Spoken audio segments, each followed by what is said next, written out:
SIR SIR এই ফর্মটা নিয়ে অনেক লোকের আতঙ্কিত হচ্ছে, সমস্যা হচ্ছে। কোনো সমস্যা নেই, এটা আপনাদেরকে আজকে দেখাবো কিভাবে ফিল আপ করতে হবে। আপনারা দেখুন, এই যে ঘরটা রয়েছে এটা ফিল আপ করতে হবে সবাইকে। এই ফর্মটা যারা পেয়েছে সবাইকে ফিল আপ করতে হবে। এই ফর্মটা ফিল আপ করতেই হবে এই জায়গাটা। এটা 2022-25 সালের যে ডকুমেন্টসগুলো রয়েছে আপনাদের, সেই হিসাবে এখানে ফর্মটা ফিল আপ করবেন।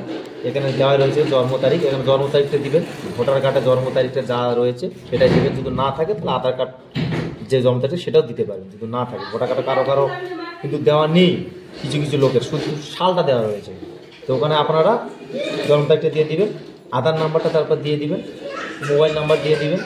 তারপর এখানে লেখা আছে পিতা, পিতার অভিভাবকের নাম, আপনার যারা পিতা রয়েছে, আপনার যার বাবা তার নামটা দিয়ে দেবেন। তারপর এপিং নম্বরটা দিয়ে দিবেন ভোটার কার্ডের। তারপর মায়ের নামটা দিবেন, সেম এপিং নম্বর। স্বামী হলে স্বামী, এখানে লেখা রয়েছে স্বামী স্ত্রীর নাম, যদি থাকে আপনারা দিবেন, নাহলে নাও দিতে পারেন। যেহেতু আমার নেই আমি দিব না, আমি কিন্তু এই জায়গাটা ফাঁকা রাখবো। তারপর কি সমস্যা এই ঘর দুটো নিয়ে, এবার আমার যেহেতু ফর্ম, তাহলে আমি এখন কী করবো? আমার 2002 সালে তো ভোটার লিস্টের নাম নেই, আমার ভোটার কার্ড নেই, তাহলে আমি কোন ঘরটা আমার ফর্ম ফিল আপটা করবো? তা আমাকে এই ঘরটা ফর্মটা ফিল আপ করতে হবে। যে ফর্মটার ডান দিকের যে ঘরটা রয়েছে এই ঘরটা আমাকে ফিল আপ করতে হবে। আর যদি আমার যদি থাকতো তাহলে এই ঘরটা যাদের আছে, আমার যেহেতু নেই তা আমাকে এটা করতে হবে।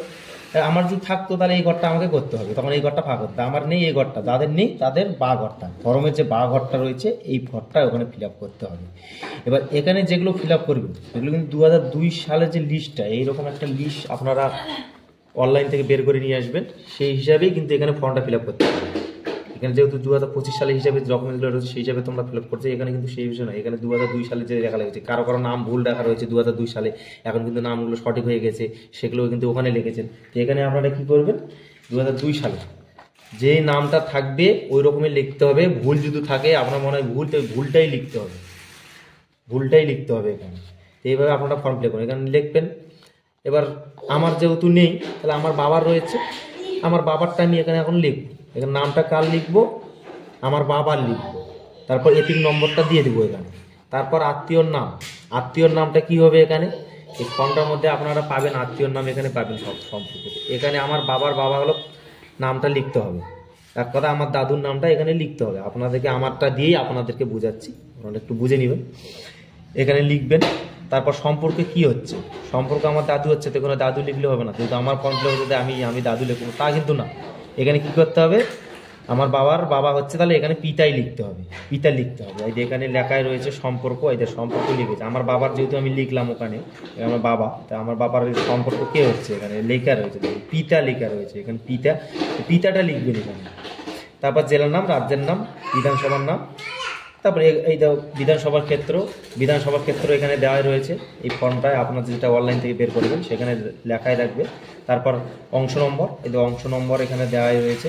তারপর ক্রমিক নম্বর, ক্রমিক নম্বরটা হচ্ছে আমার বাবারটা আমি যেহেতু দিয়েছি, তাহলে আমার বাবার যেটা ক্রমিক নম্বর, এখানে নাম্বারটা দেখো এখানে লেখা রয়েছে ক্রমিক নম্বর, এই যে এখানে, সেটা এখানে লিখবে। এইটুকুই বাস। আর যাদের আছে 2002 সালে তারা এই দিকটা ফর্মটা ফিল আপ করবে, এই ফর্মটার বা দিকটা ফিল আপ করবেন। এখানে যে এখানেও সেম করবেন।